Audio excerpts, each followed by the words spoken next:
All right. Well, moving along. All right. To one of your favorite bands. Okay. What's your one of your top 5 favorite bands? Methods of Mayhem? No. Metallica? Yes. All right. They did something this week? The manager for Metallica. Okay. Metallica manager, YouTube is the devil. Oh. Okay. All right. I can't wait to spew on this because I have a lot to say on this, but go ahead. All right. Peter Mensch, same last name as somebody you know. Okay. Canada. Oh, yeah. Okay. The manager of a band including Metallica, Red Hot Chili Peppers, and Muse says YouTube is killing the record industry. Is it? I didn't know that there was a record industry. Well, I thought Napster killed the record industry. Now it's YouTube. Now it's YouTube. 2 months ago it was Spotify. Sure. Now it's YouTube. YouTube, they're the devil, he told the BBC Radio 4 documentary on the music business. We don't get paid at all. Okay. He said the site's business model in which artists make money by placing ads around the music was unsustainable. Okay. If someone doesn't do something about YouTube, we're screwed, he said. It's over. Someone turn off the lights. Do you get your music from YouTube? A lot of people do. Do you? Do I personally know? Yeah, I don't either. No, but I do know a lot of people that do. Okay, see, I never looked at YouTube as the source for music. The kids today, they all go to YouTube. Really? See, I wasn't aware of that. Even more than like a Spotify or a Pandora. See, we're, our generation, us older folk, we still can listen to something and just kind of, that's it. Just have it listening while we're doing something else or whatever.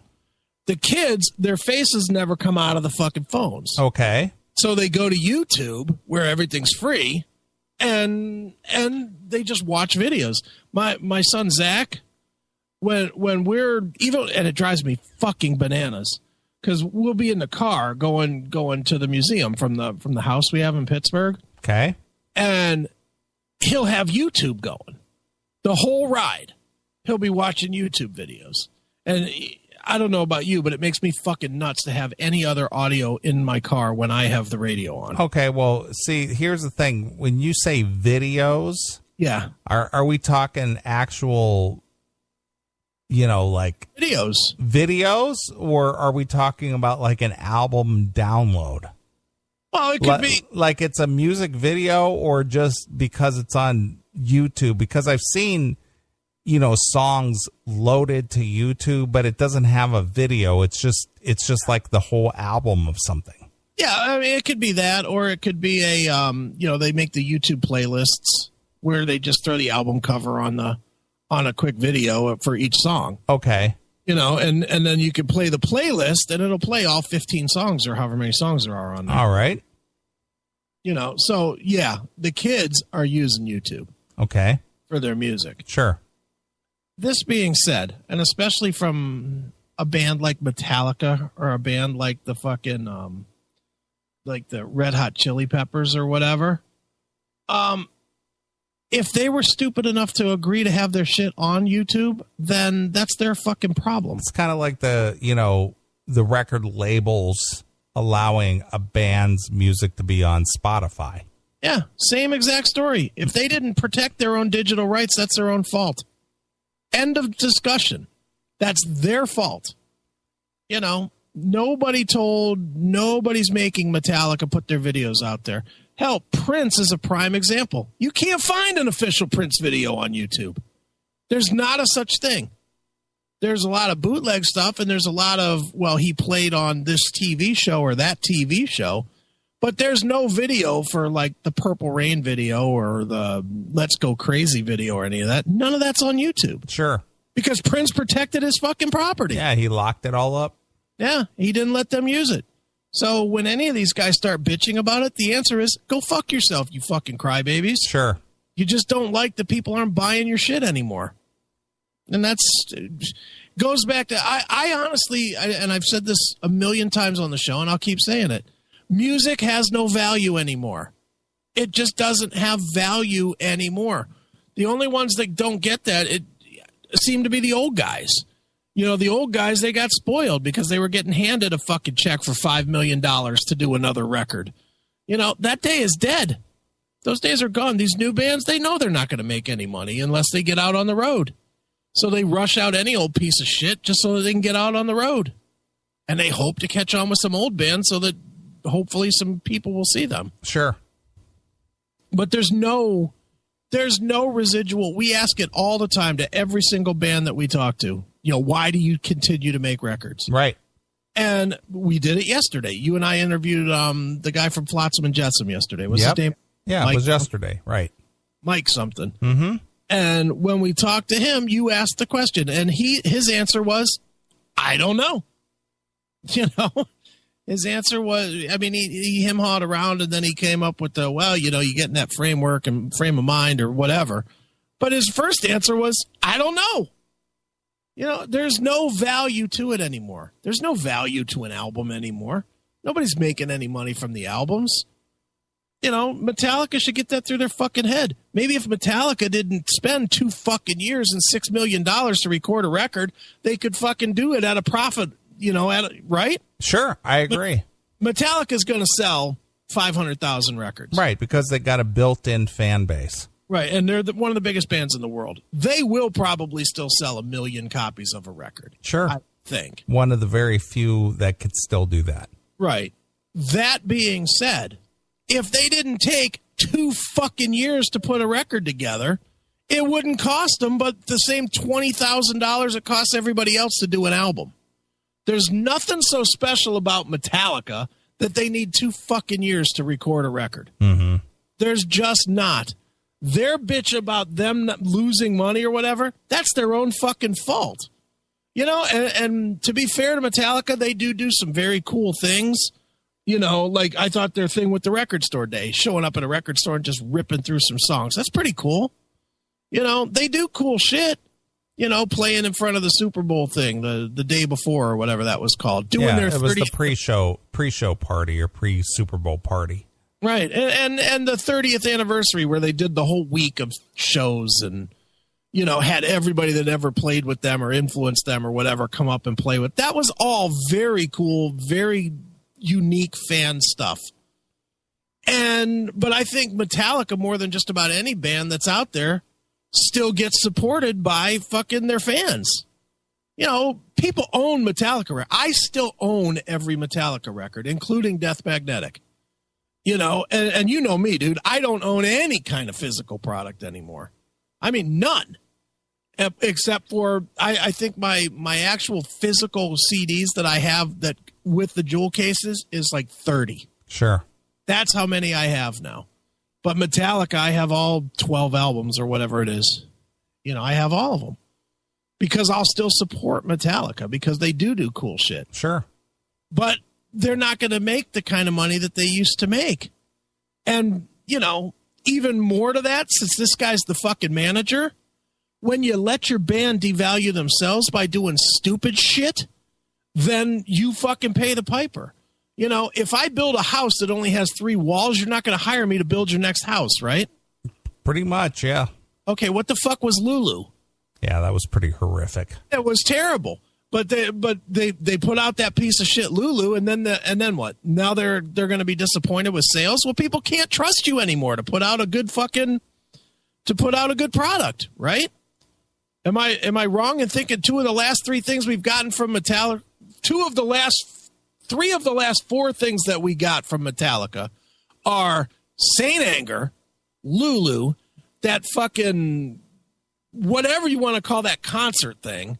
You know, that sort of movie, sort of concert. Yeah, that was horrible. The music was good. Mm-hmm. But the movie was stupid.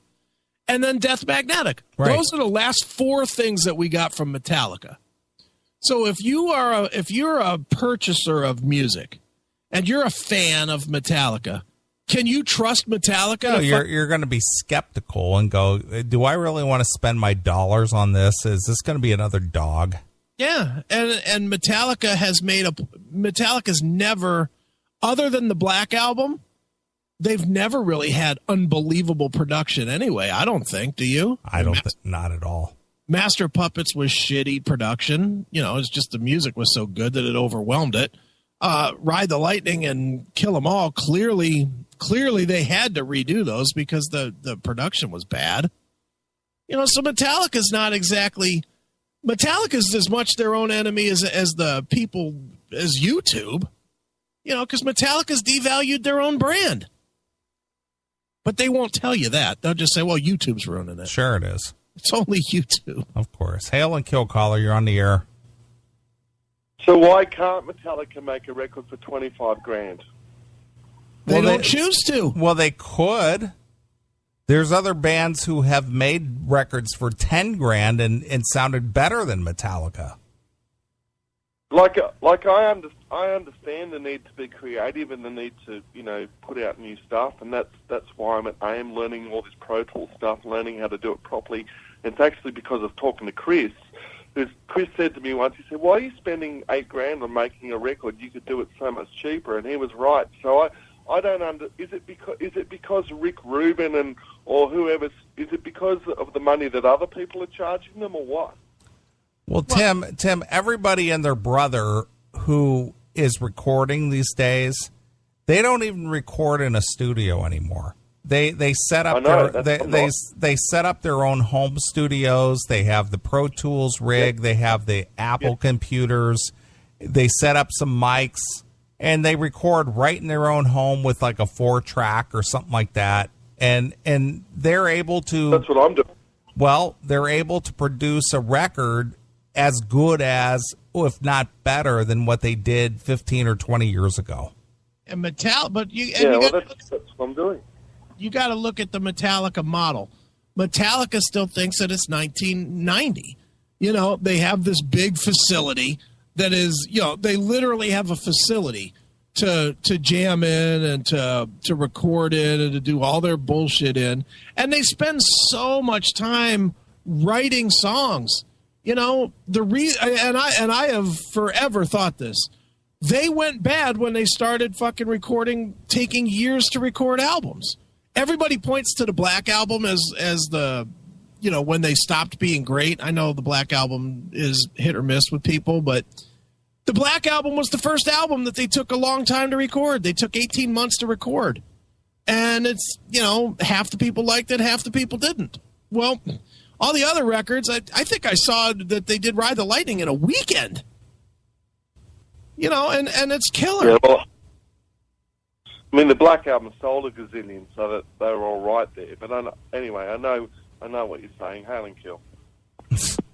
Well, and that's it. Metallica runs up their own bill.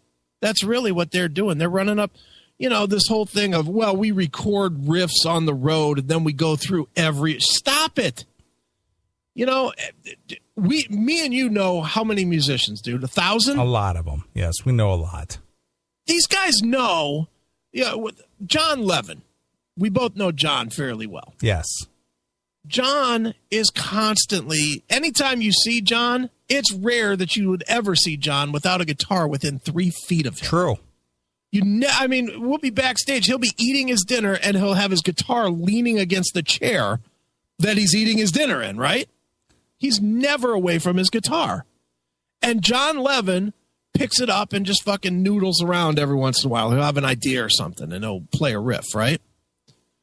No, John Levin is like every other guitar player that I've ever met. They know the good ones from the bad ones.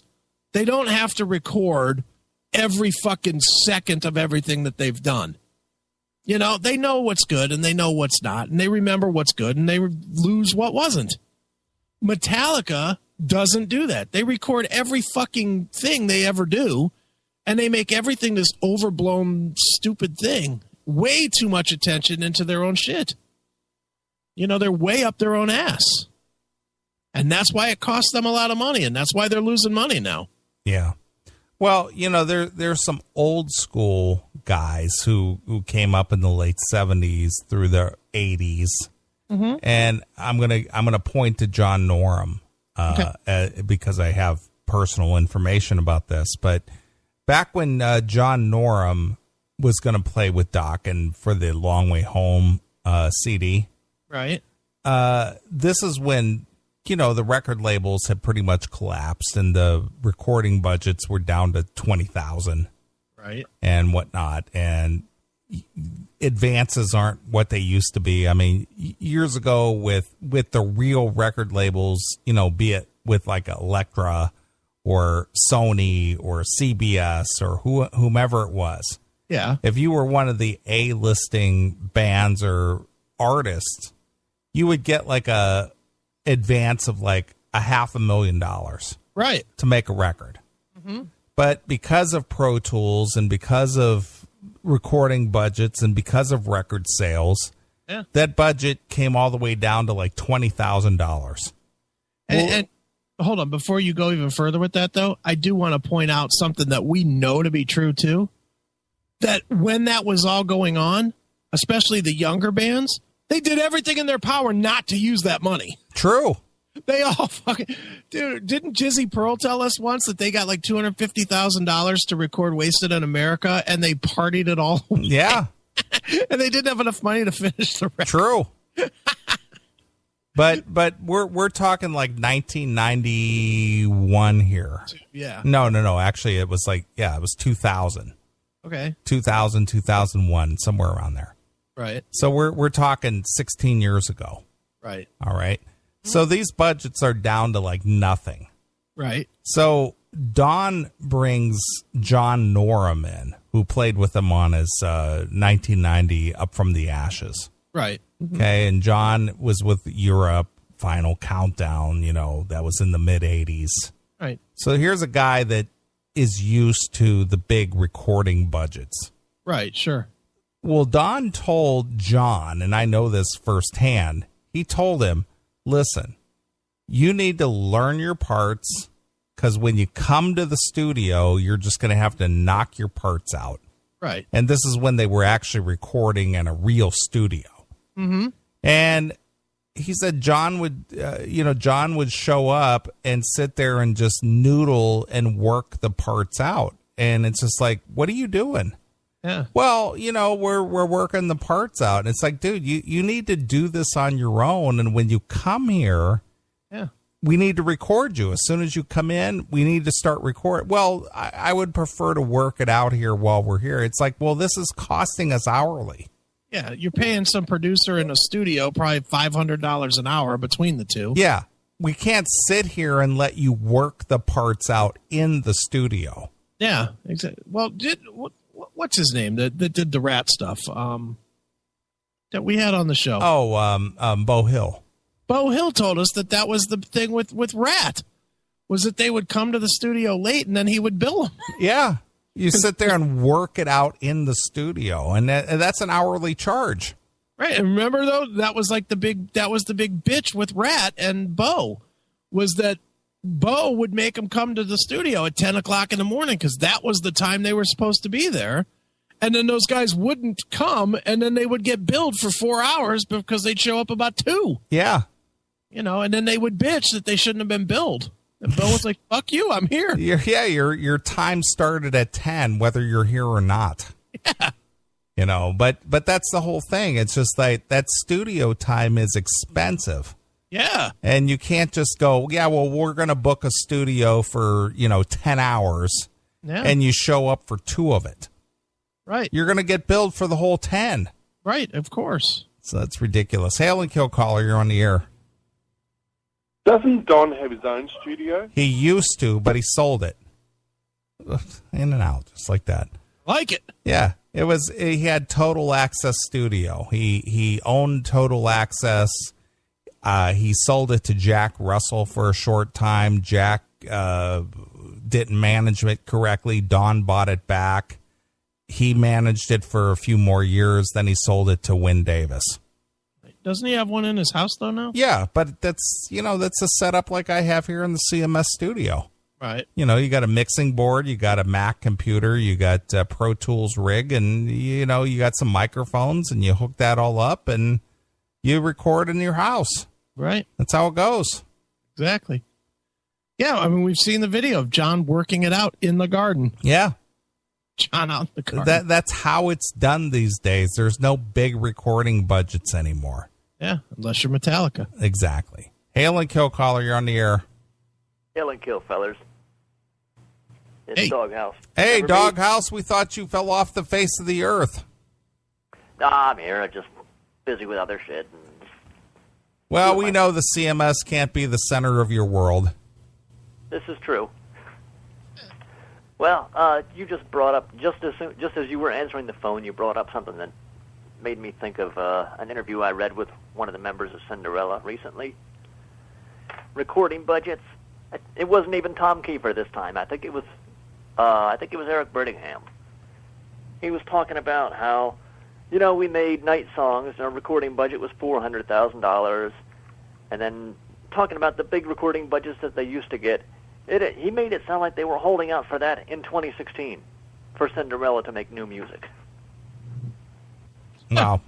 Well, I know that recording budgets, if you have any kind of a deal, it's right around $20,000. Right. Yeah, I mean, what fucking planet does this guy live on? Well, again, he's an old school guy. He came from that era, and it's just like, well, you know, we should get that $500,000 for a recording budget. It's like, dude, it's not. It hasn't been that way in almost 20 years. And maybe you don't even need that much money anymore because you can record anywhere. True. And let's be honest. Anybody that's heard Tom Kiefer's record, it doesn't sound that far off from the rest of the Cinderella records as far as production value.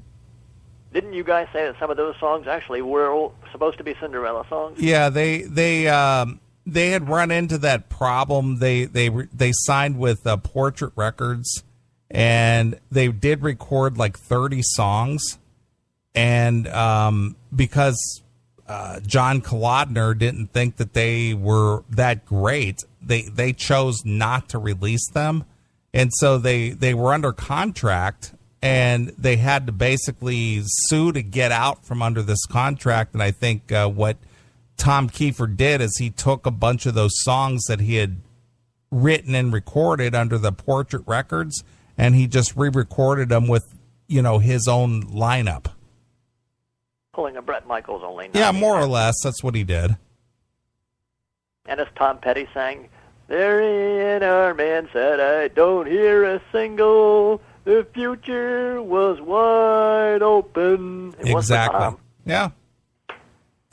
Wow. I mean, it's just, God, I hate to see a band that I actually like being so clueless in this day and age. I mean, it's like one excuse after another with these guys. Well, I don't know if it's because they're desperate for cash or they really are delusional. I really don't know what the answer is.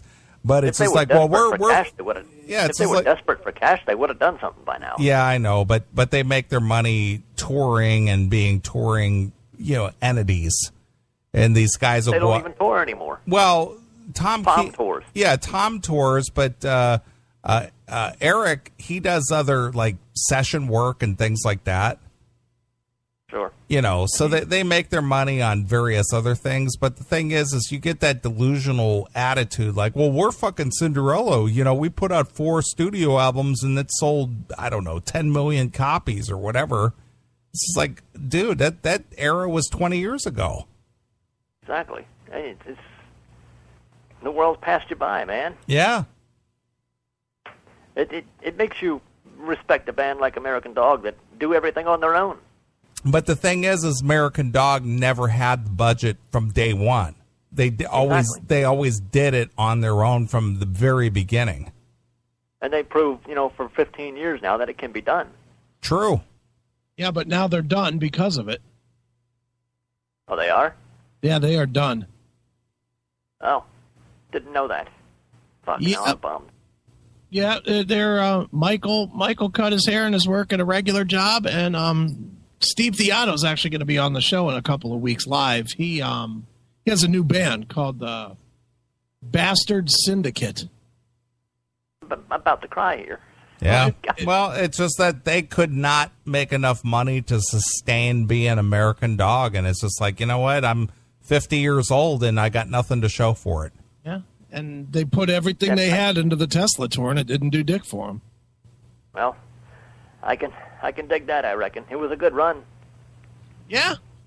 You might like the Bastard Syndicate, too. It's 2/3 of American Dog. It's Keith and Steve and a new singer that's kind of reminds me of like Big Daddy Rich from Texas Hippie a little bit. A little gravelly type voice. Oh, well, that's cool. Well, I'll have to dry my tears for that. I'm flummoxed by that news. I shouldn't be, but I am. For the longest time, they were the little band that could, right? True, but we all got to eat. That's true, and I can dig the whole nothing to show for it, and I'm getting old routine. I guess I should have seen it coming. Yeah, you can only drink so many Budweisers and play so many shows and go home broke every night. That's true. All right, question before I hang up. 2 topics. Have we discussed Motorhead versus Blackstone Cherry yet? Not at all. Okay, I won't spoil it then. And have we discussed Phil Lewis and Prince? We did last week. Oh, it was last week? Okay, I didn't see the news until Sunday morning. So all I will say on this, without getting into a whole big thing, is that it's what happens when you're on stage and you want to make some statement and you articulate it so poorly that it gets misunderstood. So of course you wind up having to clarify, and of course you're pissed off at having to clarify. And we did talk about that, saying what he really meant to say was. I think what he really meant to say was that he just doesn't like rap. I think what he was saying is that everybody's doing so much of the same thing that there's really no diversity in the music and in the black music culture. Everybody wants to be a rapper, or everybody wants to be, whatever, and it's just like there's just too much of one thing. Yeah, it's true, but you know what? There's plenty of that to go around. Let's don't pin it all on black people. Listen to country music. It's the exact same deal there. I think in hard rock and metal, we're lucky because we have the freedom to, explore and do different things. It's not controlled by, one central group of people. I mean, there is just plenty of unoriginality and one-dimensionalness in the whole, and to go around. It just, and I get his point, really. And, of course, in his Facebook clarification, he tried to, spin it into a whole other direction. But it's just, he had it come in. He articulated it so poorly. It was ripe to be misunderstood. Well, I agree. And it's on the Spreaker anyway. It's called Black People Are One-Dimensional, a Tribute to Prince. Yeah, it was also a kind of a poor occasion to bring up the fact, supposedly a eulogy for Prince, but basically your point is you don't like rap. Pretty much. So, no pity for Phil Lewis. All right, then. That's all I got for now. All right. Well, hail and kill. Hail and kill. Fuck you, pal. And there goes Doghouse. Yeah. Thought he fell off the face of the earth. Glad he's still with us. Yeah. All right. To finish this up real quick, Mensch's arguments echo concerns raised in the annual report of the International Federation of the Phonographic Industry. I never knew there was such a thing. I never heard that of is the IFPI, which was released last week. It said there was widening value gap between the volume of music consumed on free user upload services, including YouTube, Dailymotion, and SoundCloud, and the amount of revenue they generate from the industry. Okay. An estimated 900 million consumers on these sites resulted in revenue of $634 million in 2015. Okay. By contrast, the world's 68 million paying music subscribers generated about $2 billion. Mm-hmm. So basically, it's a disparity between 634 million in the free users as opposed to the 2 billion in the paying users. Yeah, well, here's the deal. Don't use their platform. This is a real simple solution that they're trying to make. You can't say YouTube built their thing, we use their thing, but they don't pay us enough. Right. Well, again, it goes back to that whole argument you had about the Spotify. Yeah. Don't use it if you don't want to use it. Right. I mean, fuck. You put your shit on there. If you put, and Metallica uses YouTube as much as anybody. Sure. Metallica's are big YouTube users. You know, they're as an entity. Right. So it's they use it to their benefit. They benefit from it. You know, how much publicity do they get from it? Sure.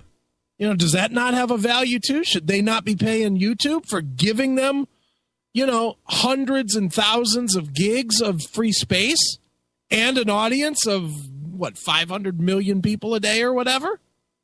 Does that not have a value? Well, I guess you have to, if there was a way of tracking actual value to that, there might be a different answer to it. But you don't know how to track the value in hard numbers. But you see my point, right? Yeah, I get what you're saying exactly. I do understand it. These guys, they want to use the platform for nothing. They want it to be free to them, but they get paid. Right. Well, you know, but the thing is if you get into the bean counter mentality, then you have to figure out, well, what is the true value of this? Are you going to tell me in 2016 that YouTube is not fucking more valuable than an actual? No, I'm not saying that. I'm just asking in actual dollars and cents.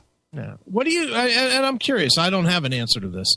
What do you think is more valuable to a band in 2016? A YouTube, like they did that when didn't they do that concert before on YouTube? Like they broadcast it live or something? Yeah, I think so. Before the Super Bowl. I think that was YouTube. I could be wrong. And if it was on some other platform, but it's the same thing. So was that more valuable to Metallica than an appearance on The Tonight Show would be? Or Conan or something. Or whatever the biggest one is. I don't know what the biggest one is today. What's more valuable to Metallica? YouTube or commercial television? What do you think? Well, I would say that due to the, what do you want to call it? The demographics. I think a lot of younger people, if you want to talk about the younger people, I think they're more in tune to the YouTube or the online stuff. Sure. Because they watch it on their phones and their iPads and all that other stuff. Right. I think the older people might be more in tune with the late night talk shows. Maybe. So I'm gonna go with the online services. But I mean, you're an old guy. I'm an old guy. And where do you watch? What do you watch?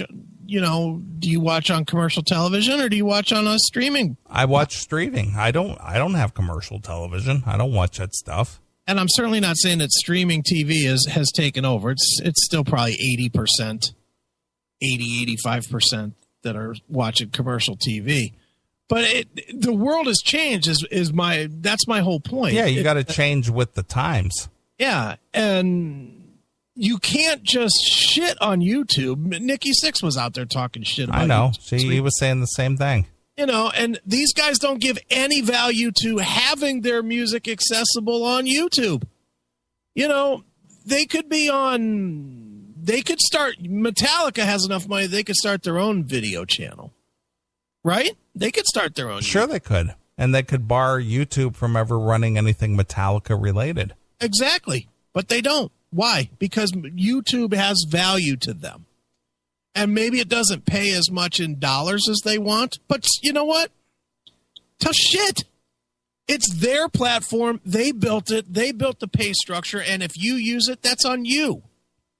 That's on you. If YouTube says we're going to pay you 1/10 of 1 penny for every 10,000 plays that you get, okay, and I don't know what the real numbers are, but I'm assuming that that's drastically lower than what it is. Sure.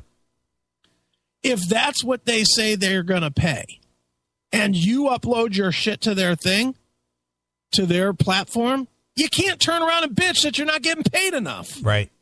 Because you put your stuff there. Yeah, you already knew what the agreement was. So, and if that didn't jibe with what you think that you should be getting, then don't use it.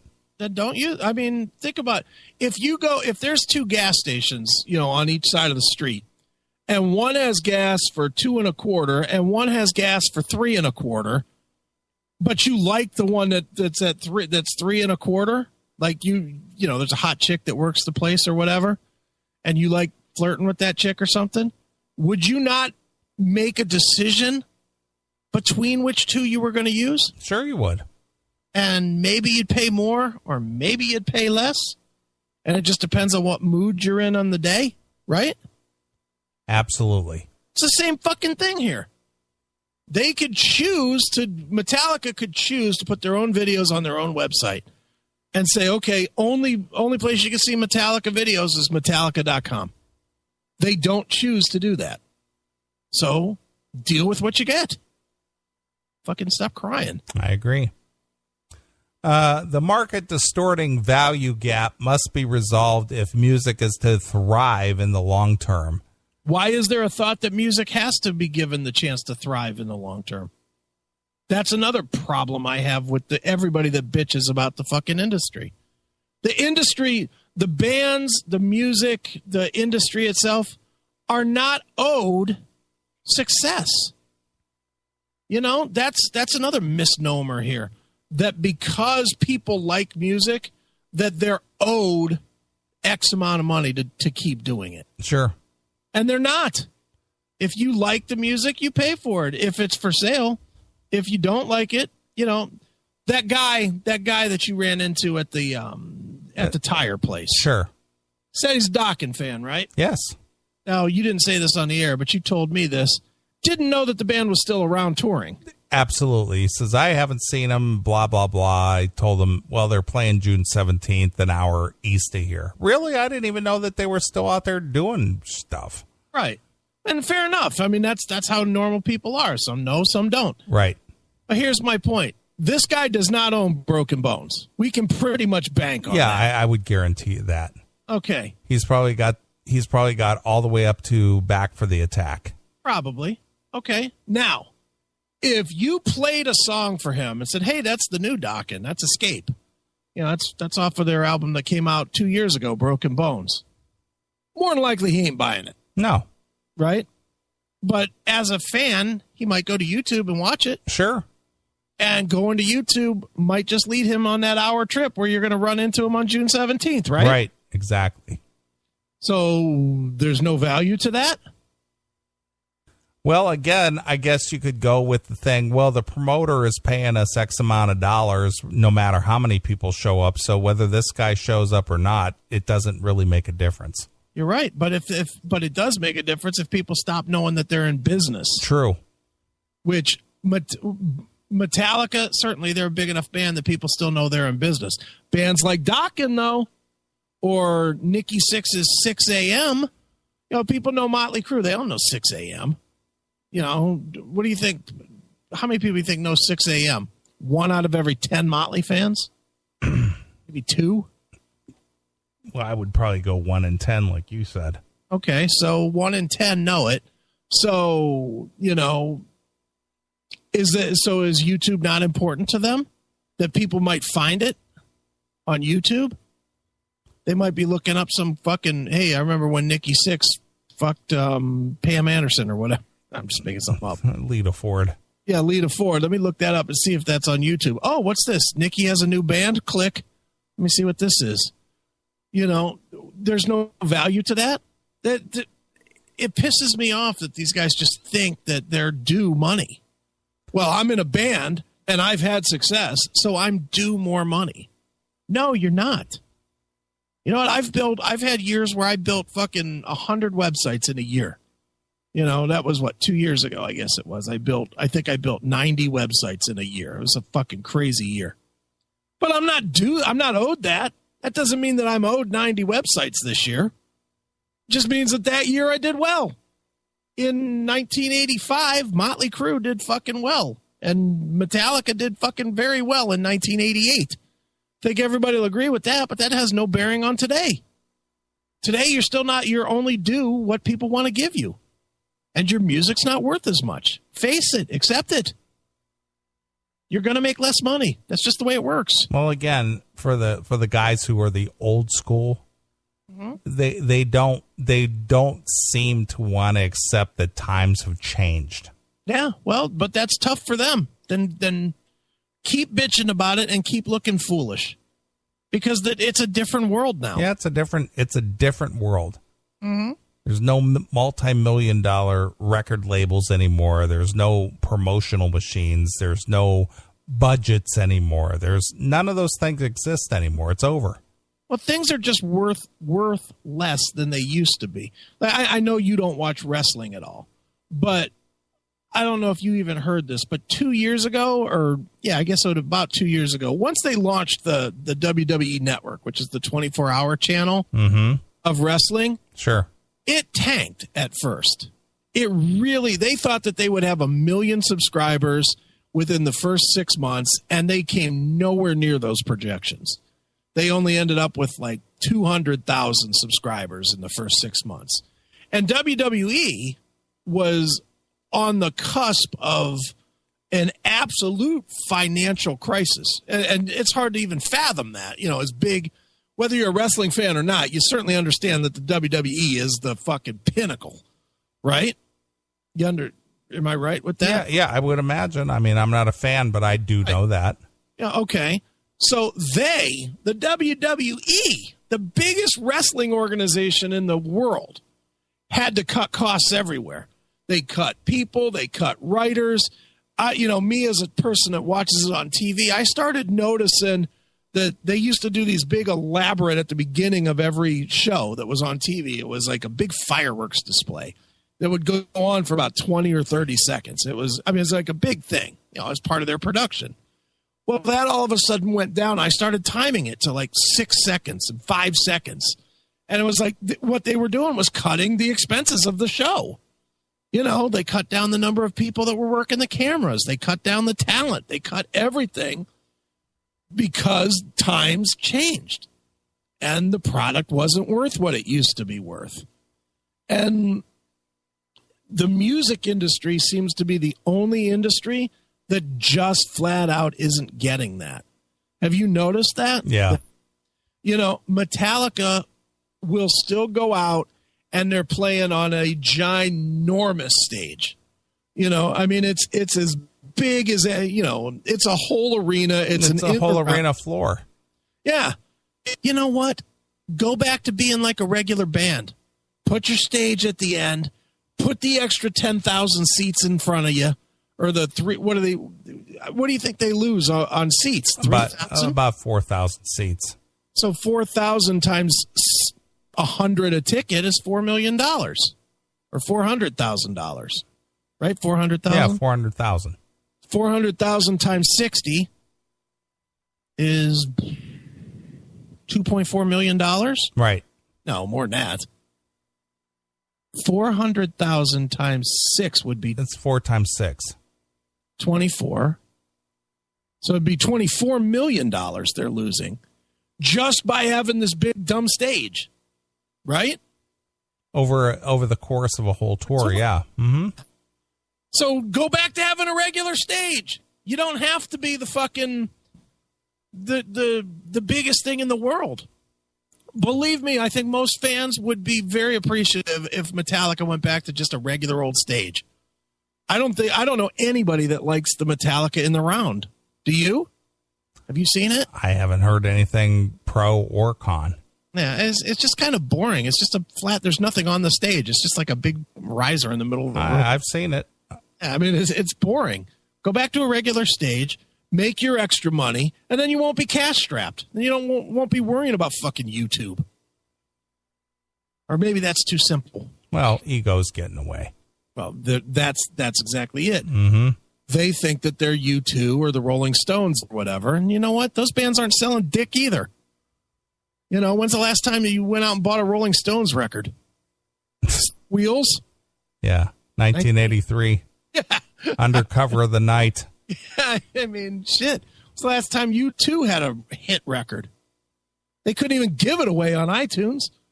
As soon as they put it on your iTunes, you had fucking people all over the place saying, get this shit off my phone. Yeah, I didn't ask for this. I don't want this on my phone. Yeah, get it out of here. Right. If nothing else, that is proof positive that music has no value now. Yeah, because you got a U2 record for nothing and people were bitching saying, get that off my phone. I didn't ask for that. And they're arguably one of the top 5 biggest bands in the world. Absolutely. People fucking couldn't wait to get it off their phone. Right. All right, let's finish this up real quick. All right. Let's see here. Where did I leave off? Let's see here. An estimated 900 million consumers on these sites resulted in a revenue of 634 million. By contrast, the world's 68 million paying subscribers generated about 2 billion.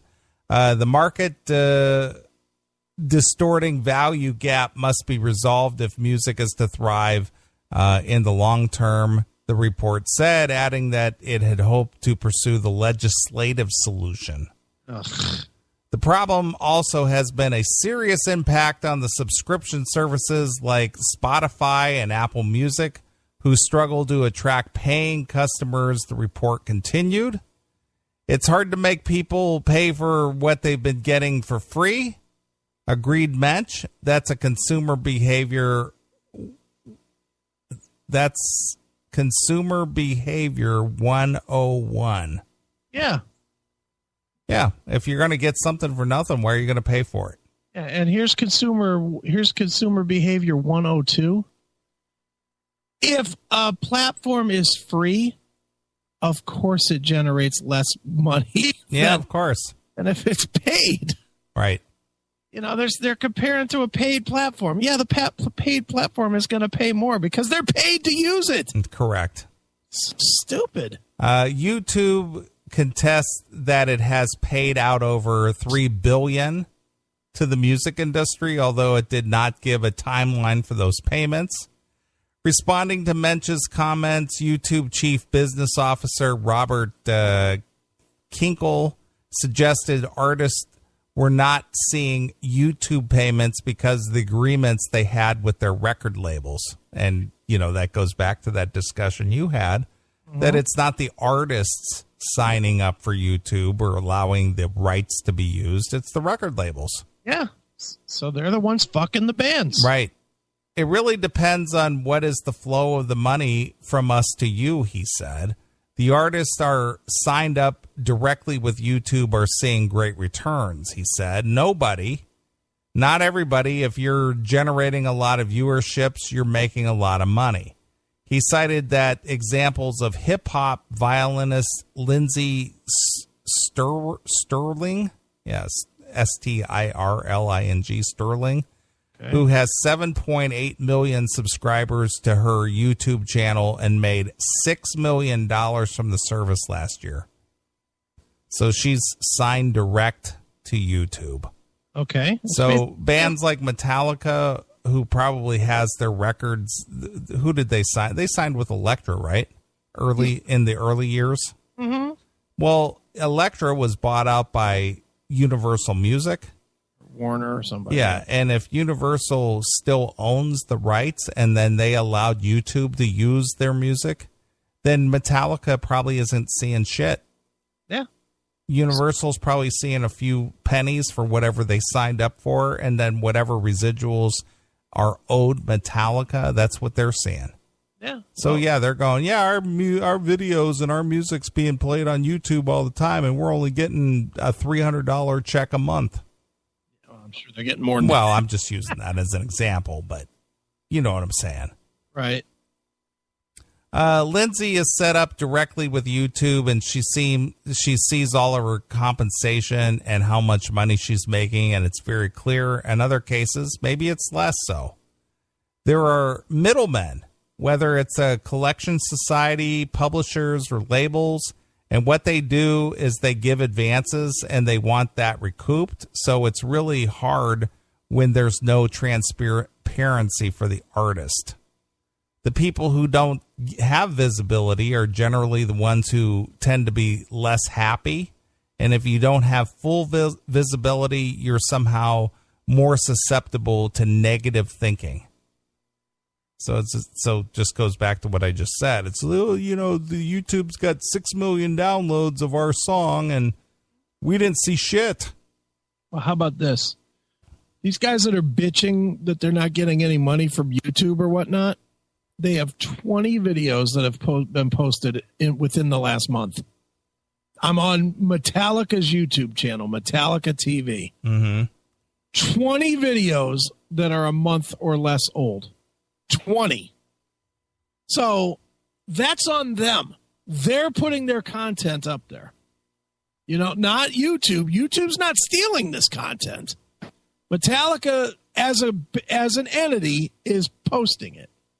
And here's a post. They posted each individual song that they played on Record Store Day. Remember, they went to the record store right. or whatever. Mm-hmm. Well, they posted the video of of each song on their thing. They've got videos here of classic Metallica playing Whiplash in 1983. Metallica playing Creeping Death and with the night before the night before the Super Bowl. Here's them playing No Remorse at the Metal Hammer Festival. Here's them opening the Kill 'Em All box set. Here's them opening the Ride the Lightning box set. So they're using YouTube. Do they pay YouTube to put these videos up? I'm going to guess no. No. So maybe they should pay YouTube. They're using it as a promotional vehicle, right? Yep. This is a fucking dumb argument. I agree. Hail and Kill Caller, you're on the air. Hey, guys. Hey. Mike from Brazil here. Hey, what's up, Mike? Calling in It's live Mark from Brazil. Calling in live this week, Mark. Yeah, dude. Well, what's on your I grabbed mind, my Mark? phone here and You're calling from South America, so you must have something on your mind. yeah, all the way from South America because you guys are talking about Metallica. So I figured I would chime in because Metallica is also one of my top favorite bands. All right. And you know, guys, I think Metallica owns their own catalog now.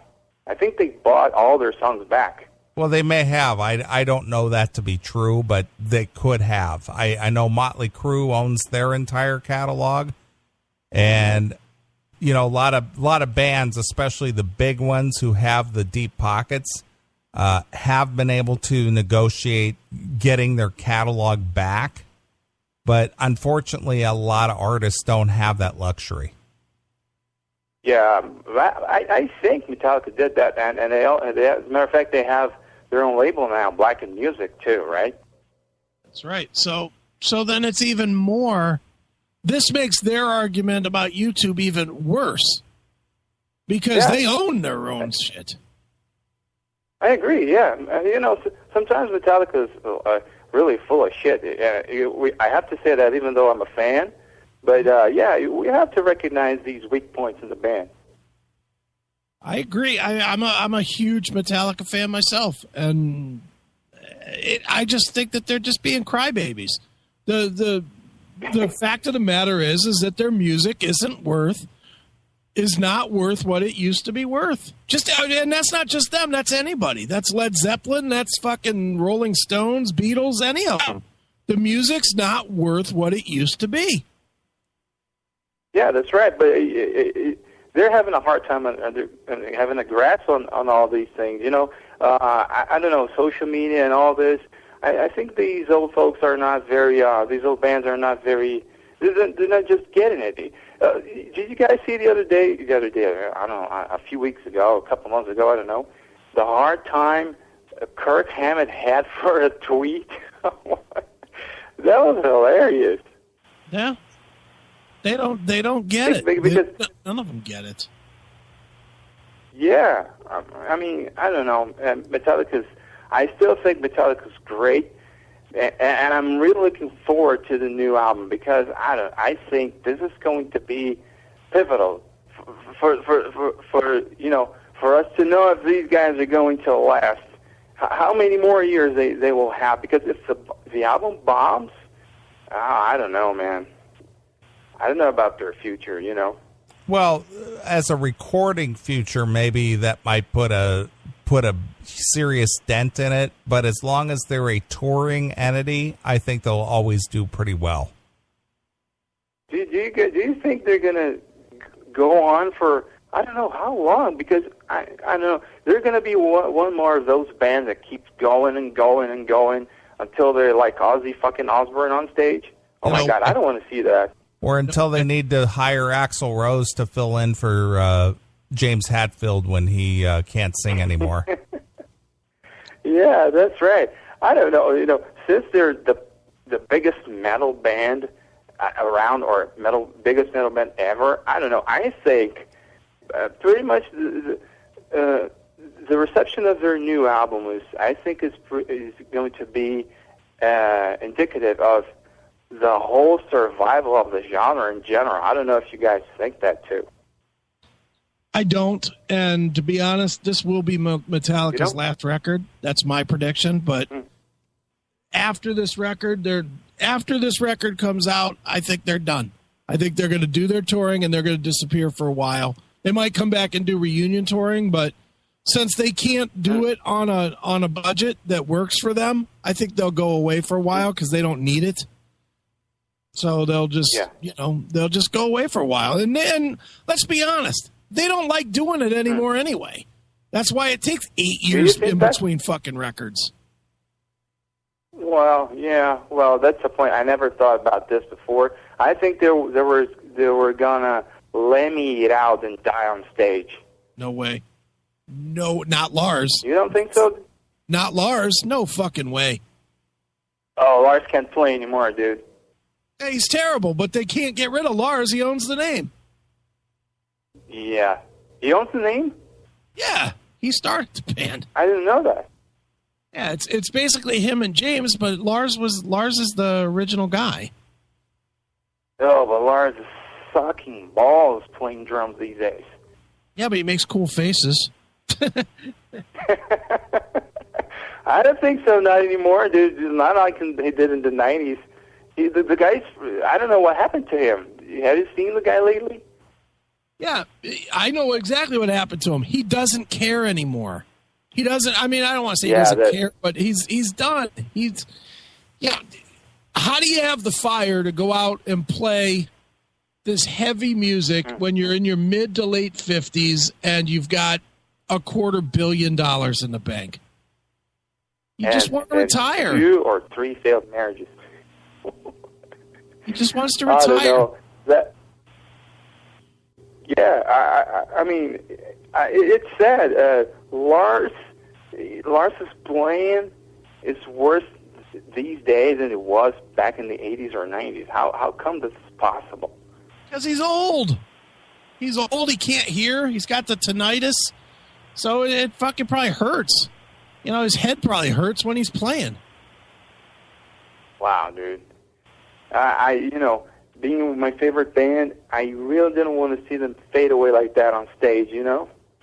I don't think they're going to. I think they're going to literally, whatever this last album, this is my guess, and I don't have any insider information or nothing, but my guess is they're going to fucking put out this last record, they're going to tour it, and they're going to say, that's it, we're out. We're going to disappear for a while, and they'll disappear for 5-10 years, and then they'll come back and do reunion touring, kind of like Guns N' Roses is doing for a premium price. Yeah. Well, this sounds like a more decent plan than what the other bands are doing these days. Well, yeah, I kind of like that idea. Well, a lot of the other bands can't afford not to be out there performing because that's what they make their money on. And Metallica, they've made their money, so they don't need it. This goes back to what you guys were saying earlier tonight. Why don't some of these guys just stop, just quit, Because that's what they make their living doing. They don't have that money. They don't have a bank account like some guys do. They weren't wise with their money, when the sun was shining. They didn't save it, they didn't put it away, they didn't invest it, whatever the case may be. So they have to tour. They have to go. Wow. So there you go. That kind of information we never have that. What you guys are, you know some bands from the inside and stuff like that. What would you say, like the bands that peaked in the '80s from all those guys? How many of these guys actually have a good savings account that they can retire? Like how many of those guys? Like less than 10% of them only. Less than 10%. Wow. Wow, that's harsh. That's harsh. Yeah, we never know about this kind of stuff. We just see them playing playing the rock star role out there. Well, I've always said, Mark, I've said this on the show years ago, that fame or notoriety does not equal wealth. Yeah, it makes a lot of sense. Just because you're famous doesn't mean you're wealthy. Yeah. Yeah. Well, these days, famous people are pretty much a good example of that, huh? Well, Chris and I, even though we do this stupid little show, there's people who think, there's still people out there who think that because we do this show and they know us by our name or that we've done this for so long, they think that we've gotten wealthy from doing the show. I've heard you guys say more time and time again that you actually don't, and I believe you guys.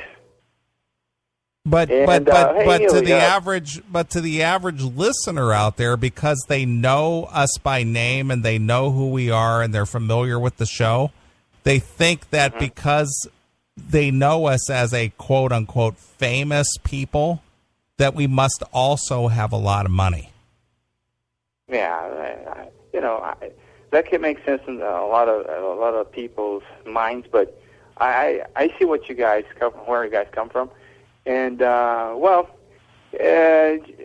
before I check out, Neely, can I just tell a little quick story of how I got acquainted with the show? Sure, please do.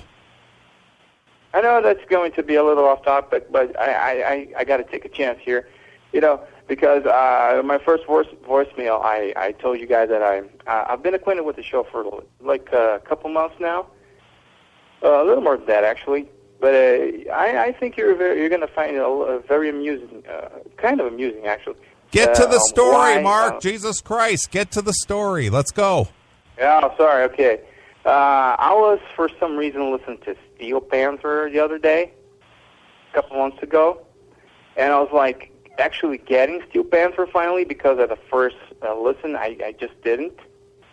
But then I got them and said, hey, Steel Panther's cool. I finally understand where these guys come from. Okay. And then I was a listener of Eddie Trunk's show, podcast. And then I remembered, hey, speaking of getting Steel Panther, I remember this one time I listened to Eddie Trunk, and he was bitching about Steel Panther. And I went to listen to that again.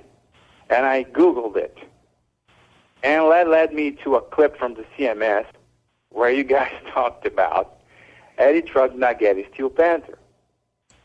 And I laughed and laughed my ass off on that. I find it very, very, very funny. You guys, talking about Eddie Trunk not getting Steel Panther. How dumb that was. Well, and I said, okay, I like how these guys think. And, that kept me listening to the show over and over, almost on a daily basis. Well, I appreciate you being a fan, Mark, and I'm always amazed at how our humor translates to other parts of the world. Because not only obviously you're from Brazil, but, the people in Australia, and we get, emails and things from people from like England, Europe and all this and that. And it's just like, wow, that's interesting that our sense of humor translates to other parts of the world. Yeah, I love it. And you guys are a world phenomenon, globe phenomenon. And we're very rich. Oh, yeah. I bet you guys are. I need to go to the U.S. again. Are you guys paying me a trip? Paying my trip for my trip? Because you guys are rich. That's right. Yeah. Right. Okay. But, I love the show, guys, and thanks for taking my call. All right, excellent, Mark. Appreciate your call. Okay, guys, checking out here. Okay, first time. Hail and kill. Fuck you, pal. Hand job. Excellent. Thank you, Mark. There he goes. That was that was a story worthy of Mark and John. I know. He found us through the Eddie Trunk, picking on him for Steel Panther. Could have told that story in like 3 seconds instead of 10 minutes. Sure. Yeah, it's monumental. Wow. I discovered you guys. I stood in line for an autograph for 3 hours. There was this time. Not only are we rich, but we're famous, too. Yeah, I was at the Skid Row concert and someone stepped on my foot. Right. And I said, hey, sorry about that. And I said, hey, sorry about stepping on your foot. And he said, no problem. Yeah. How about that? All right. The music. I'm positive Mark doesn't get that joke at all, but trust me, Mark, what we just said there was hysterically funny. Very funny. The music industry rhetoric around YouTube is intensifying for several reasons. First and foremost, YouTube is licensing agreements with the 3 major record labels, that is Sony, Warner, and Universal, are all said to be up for negotiation this year. All right, so you might get a couple extra coin out of this. Yeah.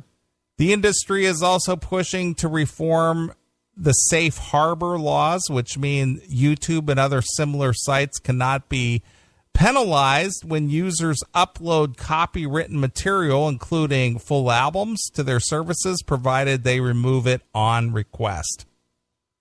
So, so you can upload it, and if nobody bitches, it'll stay there. So in other words, goodbye music. Right. Mention Kynci, Kynci. We're on the new BBC Radio 4 documentary, The Business of Music, with Matt Everett, which looks at how the internet brought the music industry to its knees at the turn of the millennium, which goes back to what I said back in 2000, when music budgets fell down to $20,000 as opposed to $500,000 to record a record. It also features Radiohead guitarist Ed O'Brien, who says the internet is still the Wild West when it comes to music. He said, this is the thing that you hear from streaming services. We've paid out $2 billion, but it's very difficult to know what's happening with this money. Where is it? Is it the record companies? I would say yes. Yeah. This is the problem. It all disappears into the opaque hole. Well, you signed the deal with that fucking whole creator, you dumbass. Well, there you go. It's just like, well, why are you blaming the services? Why don't you track that money? Okay, YouTube, who did you write the check to? Yeah, our band had $10 million worth of plays. Where did you send? Whose name was on the check? Yeah, where did you send that to? Yeah, and then trail it back. Yeah, don't blame the service. Yeah. I mean, if the service has accounting records, which oftentimes are public, you could track that money if you really wanted to. Of course you could. And if it's your product, you can ask. You could literally say, who did you write a check on our back to? Yeah. We had 10 million plays, and that pays 0.5 cent per play or whatever. Right. Who got that money? Where did that check go to? Mm-hmm. So if that was really a concern, I think you'd be tracking that. Of course. So stop with they're ripping us off. Well, okay. But here's my point, dude, and you're right. But let's just hypothetical this. YouTube no longer is doing music, because if they make it so that the music's not on YouTube, people are just going to stop using YouTube. Yeah, they'll use some other platform or not at all. Yeah, they'll just avoid it. And let's say that Spotify and all that shit just stops being free, okay? How much of a bump do you think all of a sudden is the myth these guys are spewing is that all of a sudden now things will go platinum again? No. Because if they don't get out there and use the download services or the online services, they'll go into obscurity because people go, you know what? Can't find I can't find a Metallica record. Fuck it. I'll just find something else. Exactly. And you know what's going to really happen is if YouTube is spending money. See, this is the piece. I'm sure the record industry is all like, yeah. If they uploaded the safe harbor, they're probably all for the safe harbor, right? Well, someone has to actually do that. So someone has to take the request, evaluate the request, approve the request to have a song pulled down, and then there's probably another team that's going to pull the song down. Is that fair to think? Yes, absolutely. Well, that's going to cost money. Yeah, it's going to cost them the time of these people to pay them a salary or whatever to be the screener. Exactly. Mm-hmm. So is YouTube's reaction going to be, okay, if you want to upload videos, you have to pay for a subscription. That's what YouTube will do to balance this. Right. So now the artists are not going to, because these are cheap fucks as always, they're not going to have these accounts. The record labels will have the accounts. And these guys will still not get any money because the record labels will now put that into their budget. Right. You know, and they'll say, well, yeah, we're going to give you $20,000, but that's part of our recoup is promotional. And they'll fucking still not pay them from YouTube. They'll say they had to pay YouTube to put their videos online. That's what it's going to end up being. Right. Well, they gave a perfect example of that rap artist who goes direct, and she's an independent, and she markets her own shit. Right. She doesn't go through the middleman. No, she's doing fine. Yeah. Apparently $6 million in 2015. That's a good year. And that's a nice chunk of change for uploading digital content. Yeah. That's a lot of money for an artist without a label. That's more than Twisted Sister was making back in the 70s. Sure, absolutely. Which I did watch that last night. Excellent. All right. Well, I need a drink, so I'm going to play a tune. All right, play 2. It's been 2 fucking hours. Yeah. Well, I'm going to play something that I think is very applicable to this subject. Garth Brooks? No. I'm going to play something from Metallica's Master of Puppets. All right. Since this is such an insane topic. Okay. I'm going to play some Welcome Home Sanitarium. Perfect. It's Metallica exclusively here On your classic metal show.